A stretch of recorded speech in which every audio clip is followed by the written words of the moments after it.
SpaceX is bringing home Boeing's Starliner astronauts after a much longer trip than expected.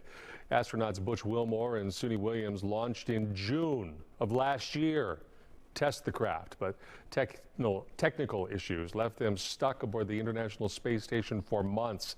Fox's Sarah Allegre is live at Johnson Space Center tonight. And Sarah, that trip home depends on the arrival of a new mission. Fill in the details. Yeah, Tom, that's exactly right. We're seeing a correlation here with the SpaceX Crew 10 mission.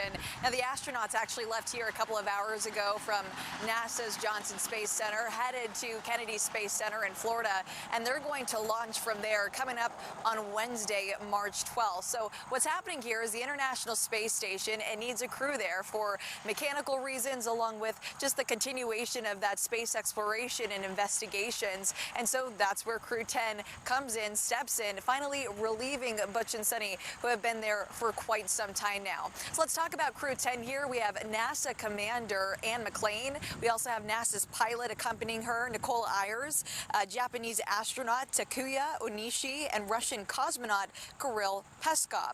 Now, they'll fly on Endurance, a SpaceX Crew Dragon, after launching coming up, as we said, Wednesday night. Crew 10 will overlap a bit with Crew 9, which launched last September with Commander Nick Hague and cosmonaut Alexander Gorbanov.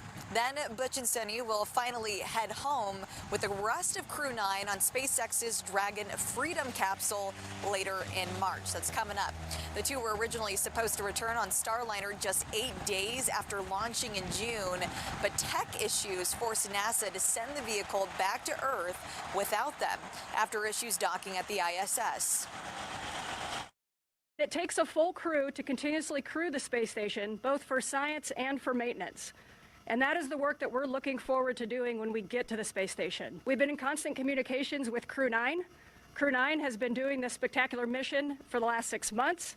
Butch, Suni, Nick, and Alexei, they've been conducting science, maintenance, and they've been keeping the station running, and we're ready to high-five them and bring them home in the coming weeks. Yeah, and again, we don't have an exact date yet. We just know that they're scheduled to splash down off the coast of Florida coming up in mid to late March, really putting an end to what was originally supposed to be an 8 to 10 day long mission that expanded to just around 9 months. From NASA's Johnson Space Center, Sarah Allegre, Fox 26 News.